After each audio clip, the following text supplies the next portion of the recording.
어서 오십시오. 환영합니다. 애니멀 커뮤니케이터 에코현입니다. 반갑습니다. 어서 오세요. 네, 오늘 교감을 나눌 아이의 이름은요, 뽀야라고 합니다. 이름은 뽀야이고요. 견주께서 주신 질문은 이렇습니다. 엄마랑 차 타고 산청도 가고, 산청이 어딘지는 모르겠지만, 네, 여기저기 놀러 다녔는데 기분이 어땠는지 궁금하다 하셨습니다. 엄마 대전집에 같이 살 때 행복했는지도 궁금하다 하셨어요. 엄마가 사랑하는 감정을 뽀야는 알고 있었는지도 궁금하다 하셨습니다. 갑자기 서둘러서 무지개 다리로 떠나게 되는 이유를 말해줄 수 있는 것이 있는지도 궁금하다 하셨습니다. 언니가 물어보고 싶은 거라고 하셔 뽀야 동생을 새로 데리고 오면 마음이 어떨까 이렇게 궁금하다고 남겨주셨습니다. 그리고 요청에만 네. 교감을 마쳤고요. 교감 나눈 내용을 여러분들과 함께 공유해 보도록 하겠습니다. 네, 뽀야를 만나기 위해 여행을 시작하였습니다. 숨소리, 헉헉대는 근데 그 헉헉이요 기분 좋은 헉헉이거든요. 산책 중인 것 같아요. 네, 땅바닥이 보이고 있어요. 먼저 지금 가끔 엄마를 바라봅니다. 엄마는 조금 느려요. 내가 아는 곳에 곧 도착을 해요. 네, 산책 중인데 조금만 가면 내가 아는 곳이에요. 가끔 이곳에서 쉬어요. 엄마도 그렇고 아이도 여기서 쉽니다. 네, 그런 모습을 보이고 있고요. 느껴지는 것으로는요. 모르는 사람이 모르는 사람이 다가오잖아요. 영원히 그 사람은 모르는 사람이에요. 말 그대로 그냥 쓱 쳐다보고 말아요. 이 아이는 만약에 애써서 뭔가 이름을 부른다든가 하면요. 글쎄 간식을 들고 있다면 모를까 반가워하지는 않습니다. 동물 친구는 관심 없어 이 정도예요. 동물 친구에게는 아예 관심이 없고요. 굳이 좀 더 세밀하게 본다면 여자는 되게 잘 따라요. 그런데 남자들은 별로 극히 아예 관심이 없어요. 그렇게 느껴지고 있습니다. 나하고 놀아줄 사람은 엄마와 가족뿐입니다. 그거면 좋게요. 나는 그거면 좋게. 이렇게 마음으로 이야기하고 있거든요. 보야를 찾아보고 있습니다. 약간 언덕진 곳에서 저를 바라보고 있어요. 거리는 대략 20여 미터 정도 되는 곳이고요. 뒤를 돌아다 보고는 뭔가 확인하는 듯 하더니 저에게 천천히 앞으로 다가옵니다. 인사를 나누었어요. 안녕 뽀야? 네. 대뜸 뽀야는 인사보다는요. 먼저 말이 이래요. 저희 엄마 소식을 가지고 오신 분이신가요? 라고 저에게 묻습니다. 그래서 맞아 라고 대답을 했어요. 그렇군요. 네, 이제서야 뭔가 약간 웃는 얼굴 그렇게 붙이고 있습니다. 믿기지 않았거든요. 엄마의 소식을 전할 사람이 찾아올 것이라고 믿기지 않았다 합니다. 그랬구나. 나도 믿기지 않아. 어쩌면 보야하고 나, 너하고 나, 그리고 엄마와 가족, 그리고 아주 소수의 몇몇 사람들만 믿을 거야 라고 이야기를 했습니다. 그렇겠군요 라고 하고 있어요. 아주 어른스럽게 느껴지고 있거든요. 목소리는 거의 뭐 초등학생에서 중학생 막 됐을 것 같은 그런 정도로 들리고 있어요. 엄마가 뽀야에게 몇 가지 물어봐 달라고 부탁하신 메시지를 가지고 왔어. 들어보고 대답해 줄 수 있는 것이 있다면 이야기 부탁할게 라고 제가 방문한 목적을 전했습니다. 엄마랑 차 타고 산청도 가고 여기저기 놀러 다녔는데 기분이 어땠니? 라고 물어보았습니다. 밖을 나가는 건 무조건 환영이었어요 라고 합니다. 가까운 곳도 좋았고요. 멀어도 좋았어요. 나가면 좋았어요 라고 하고 있습니다. 새로운 냄새를 맡을 수 있으니까요. 냄새는 많은 이야기들을 알려주는 지표이기도 합니다 라고 하고 있어요. 새로운 이야기를 듣는 것과 같아요 라고 하고 있습니다.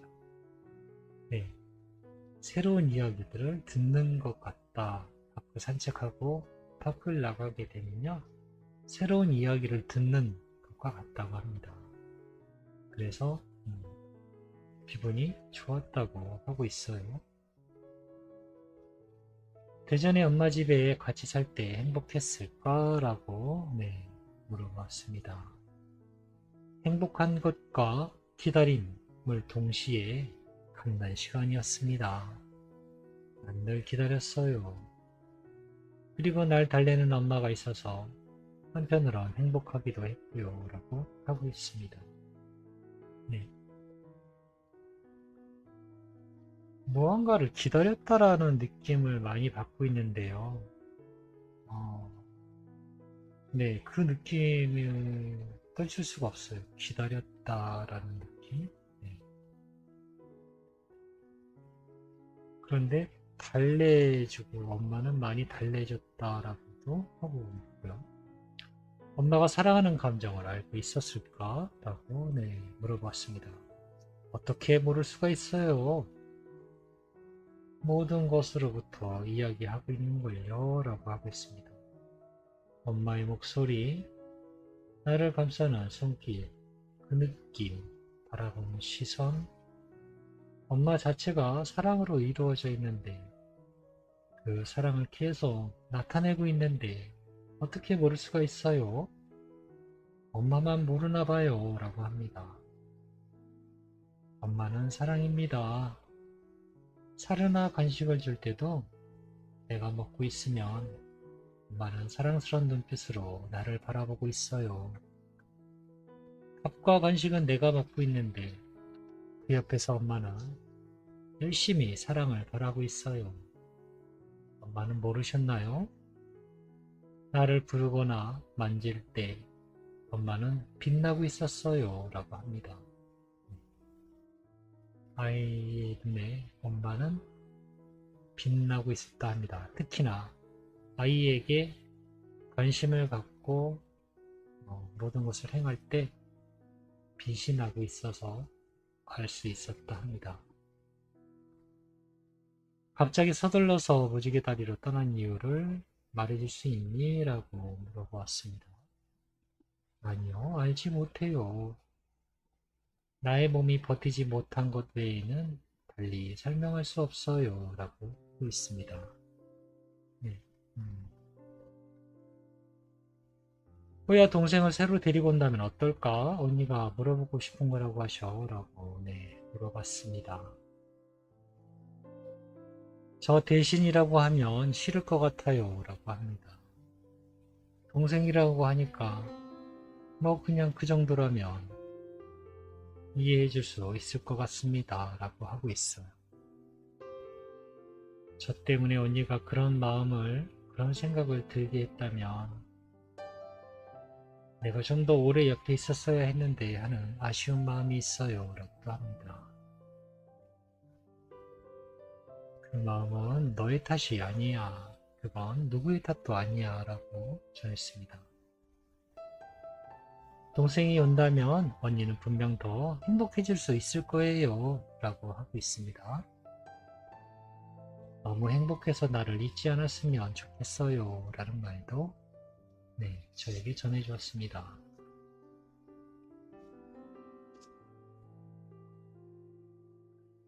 엄마가 꼭 전해달라고 부탁하신 이야기니까 잘 기억해두길 바랄게.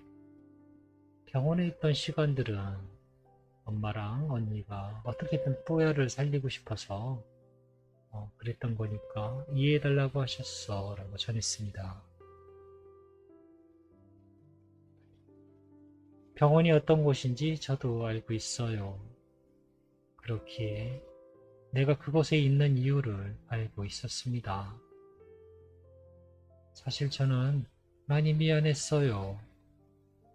곧 엄마와 언니랑 다시 놀 수 있을 거라고 생각했거든요. 병원이 아픈 것을 낫게 해주는 곳이니까요.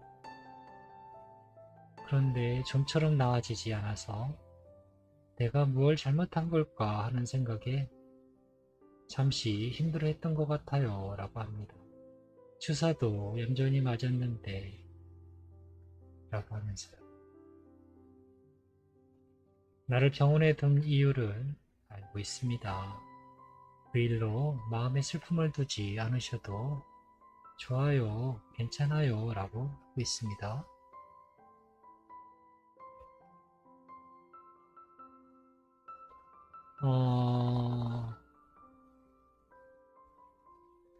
요청해 주신 마지막 부분, 마지막 말. 우리 곁으로 올 생각이 있다면 언니의 아가로 태어나 주길 바란다고 이렇게 전해 주셨어 라고 이 말 전했습니다. 사실 저는 사람으로 태어나길 바란다고 전해달라는 말을 전하는 게요. 저는 트라우마가 있어요. 사실은요. 그런데 말 그대로 전해주기만 하면 되는 거니까.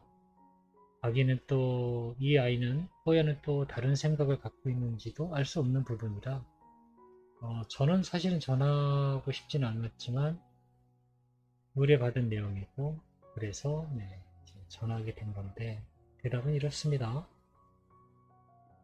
그건 내가 그렇게 하고 싶다고 할 수 있는 것이 아닙니다. 한 사람의 생명으로 태어나는 것은 내가 원하고 엄마가 원해서 되는 그런 단순한 것이 아니기에 설명하기도 전하기도 어려워요 라고 하고 있습니다. 고귀한 생명의 탄생 시작을 말로써 전하기 힘들어요 라고도 하고 있어요.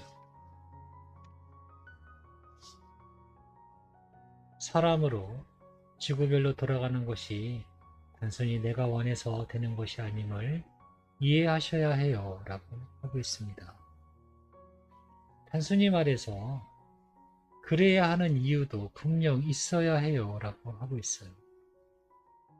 내가 사람으로 태어나야 할 이유를 내가 알고 있어야 가능해요. 나는 사람으로 태어나야만 하는 이유를 알고 있지 않아요 라고 하고 있습니다. 네, 저는 이렇게 뽀야하고 교감을 마쳤습니다. 뭔가 좀 희망적이거나 그런 이야기를 전해드리면 좋은데 그러지 못한 것 같아서 조금 마음이 무거워요. 네. 저는 이렇게 일단 뽀야하고 교감을 마쳤습니다. 밑에 제가 약간 언급했던 트라우마라고 하잖아요. 이 교감하고는 별개의 내용이기 때문에 내가 이 내용을 말해야 되나 말해야 좀 약간 고민이 되긴 하는데 네. 개인적으로 사람으로 태어나길 바라는 걸요. 그거는 엄마들 스스로 해주시면 좋을 것 같아요. 에코인 제 입장에서는요. 그 말은 뭔가 강요하는 듯한 느낌이 들어서요. 별로 전하고 싶어지지가 않아요. 지금 뽀야의 말 그대로요. 그래야만 태어나야만 할 이유가 있다면 네, 분명히 사람으로 태어나게 될 것 같긴 한데 네, 우리가 무언가를 원해서 이렇게 한다고 될 것 같지도 않고 좀 저에게는 좀 부정적인 그런 느낌이 많이 있는 편이라 아이들과의 교감에서 부정적인 느낌을 저는 전하고 싶지는 않아요. 일단 제가 그런 느낌을 갖고 있는 거라 혹시나도 아이가 태어날 때 사람으로 태어나길 바라신다면요, 엄마 마음속으로 개인적으로 네, 아기를 태어나 달라고 부탁을 하세요. 엄마 개인적으로 빌어보세요. 다른 에코님들은 모르겠어요. 그런데 저는 그런 부탁을 받을 때마다 뭔가 아이에게 강요하는 것 같아서 좀 불편해요. 그리고 한 가지 확실히 알아두셔야 될 게 뭐냐면요. 이미 어떤 아기가 임신 중에 있다 라고 하면요. 가족 중에 누군가가 임신이 되어 있어요. 그런데 아이가 사망을 했어요. 환생을 한다면 아이로 태어나게 바란다고 하면요. 안 돼요. 이미 생명이 있는데 강아지 영혼이 이미 한 사람의 생명을 밀어내고 강아지가 들어간다? 그런 건요, 있을 수 없어요. 설사 있다 해도 온전하지 않을걸요? 사람으로 태어난다 해도 바르지 않을 거예요. 전혀 어떻게 생각하든 옳지 않아요. 좋은 예가 아니에요. 그건 사람의 욕심이에요. 욕심이기 때문에 아이를 보고 싶어 하고 만나고 싶어 하고 그게 사랑으로 알고 있는데 그건 욕심이에요. 그런 식으로 만나는 건요. 그게 그렇게 되는지 어쩌는지는 사실 모르겠지만 제가 그 건에 대해서 한번 너무 진짜 트라우마가 한번 있어서 고집을 부리시는 분이 한 분 있었어요. 그래서 그것 때문에 제가 너무 힘들어 했어요. 별 일이 아닌데 자꾸 전해만 달라고 하는. 너무 제가 알고 있고 제가 양심적으로 알고 있는 어떤 영적인 알매의 차원에서 그거는 있을 수 없는 이야기를 저보고 전해달라고 한 적이 있어서 지금도 가슴이 답답해지네요. 그런 일은 일어나지 않습니다. 이미 임신 중이라면 절대 그런 일은 일어나지 않아요. 일어난다 해도 아마 많이 잘못될 거예요. 그런 걸 바라시면 안 됩니다. 임신하지 않은 상태라면 혹시나 아기가 환생한다면 다음에 사람의 아기를 태어나길 바란다면 빌어주세요. 상관이 없는데 이미 임신 중에 있는 생명이 안에 있는데 이 아이를 태어나죠 라고 하는 건 그거는 정말 있을 수 없는 일입니다. 그런 생각하지 않으셨으면 좋겠어요. 네, 고맙습니다. 감사합니다.